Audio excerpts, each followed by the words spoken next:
ये है talks news network और आप देख रहे हैं पॉलिटॉक्स, राजनीति का कच्चा चिट्ठा। सामान्य रूप से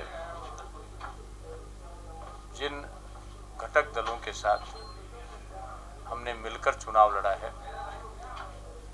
उनकी संख्या कितनी है, कितने लोग जीते, ये महत्व की बात नहीं है। हमने उनको विश्वास दिया है। यद्यपि हम पूर्ण बहुमत में अकेली पार्टी आने वाली है, लेकिन फिर भी हमारा प्रत्येक घटक दल हमारा है। उनके साथ पार्टी के कार्यकर्ता की तरह ही समान व्यवहार हम लोग करते हैं। इसलिए जैसा जिस संगठन का व्यक्ति का उपयोग करना चाहिए, प्रधानमंत्री जी इस काम में बहुत दक्ष हैं और वो प्रॉपर कार्यकर्ता का, पार्टी का ठीक उपयोग देश के हित में करेंगे। मतलब जिस तरह से राजस्थान में सभी 25 सीटों पर फिर से कमल खिल रहा है, खुद मुख्यमंत्री अशोक गहलोत का विभाग वो भी कहीं ना कहीं पर लुटता हुआ दिखाई दे रहा है। राजनीति में जीत और हार चलती रहती है। हारने वाले लोग के काम से जनता को जब विश्वास उठ जाता है, तो जनता उस पार्टी को, उस व्यक्ति को स्वीकार नहीं करती है।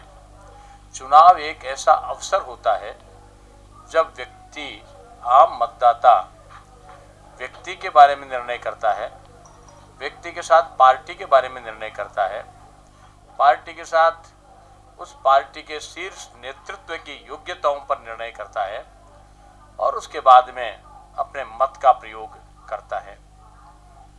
राजस्थान में और हिंदुस्तान में हमने कहा, हमारे प्रधानमंत्री जी ने कहा कि मैं गरीबों को आगे लाना चाहता हूं, किसानों को आगे लाना चाहता हूं। मैंने इस देश को बहुत ऊंचाइयां देने का प्रयास किया है। कुछ काम किए हैं, वो अभी अधूरे हैं, और जो काम किए हैं उन कामों को देखकर देश की जनता निर्णय करे और उन कामों को पूरा करने का अवसर मुझे दे और 5 वर्ष का समय मुझे और दे।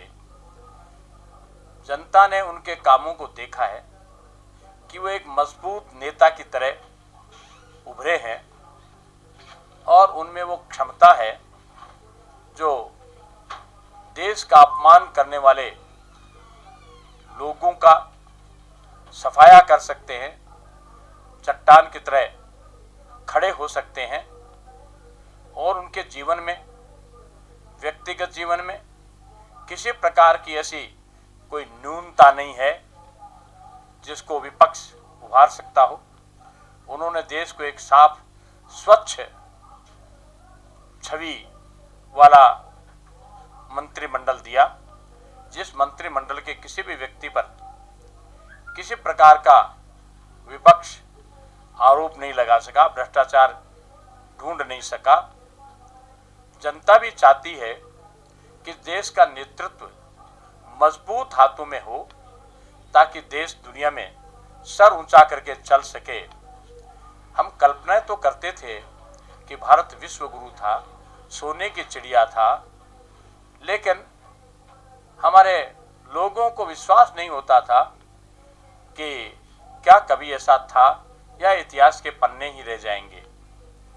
नरेंद्र भाई ने आने के बाद देश को 21 जून को योग दिवस देकर दुनिया को ये साबित किया कि हिंदुस्तान आज विश्व गुरु का दायित्व निभाने की कड़ी में खड़ा है और वो काम कर सकता है।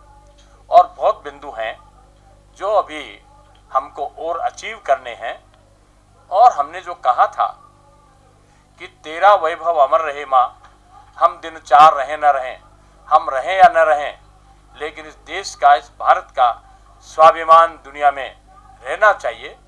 इस दिशा में प्रधानमंत्री जी ने बहुत काम किया है और राष्ट्रीय अध्यक्ष जी ने इस काम को करने के लिए कार्यकर्ताओं की जो टीम है उसको बहुत मजबूत बनाया है। इसके लिए हमारे प्रधानमंत्री जी हमारे राष्ट्रीय अध्यक्ष जी हमारी प्रेरणा के स्रोत हैं और ये श्रेय उनको जाता है। लेकिन इस श्रेय में मैं भागीदार और महत्वपूर्ण व्यक्ति को मानता हूं, हमारा बूथ का वो कार्यकर्ता जो एक गांव में बैठा है, एक ढाणी में बैठा है और उसने पार्टी को वहां खड़ा किया है और मतदान केंद्रों तक मतदाता को लेकर पार्टी के पक्ष में बहुत मत डलवाए हैं।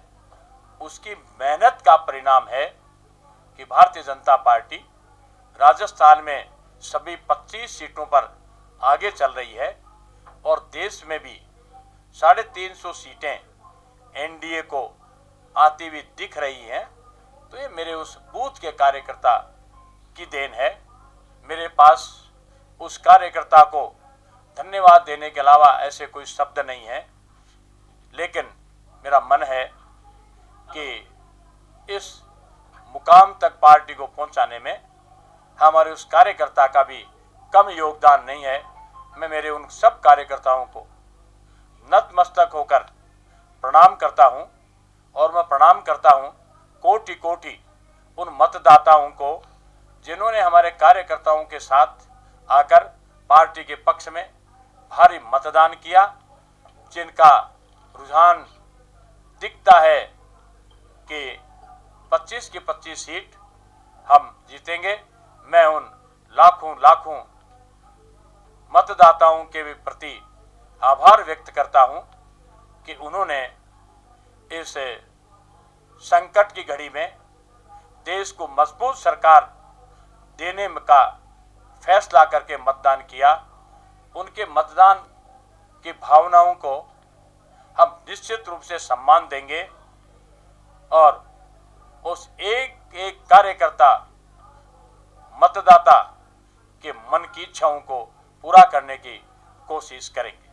ये है टॉक्स न्यूज नेटवर्क और आप देख रहे हैं पॉलिटॉक्स, राजनीति का कच्चा चिट्ठा।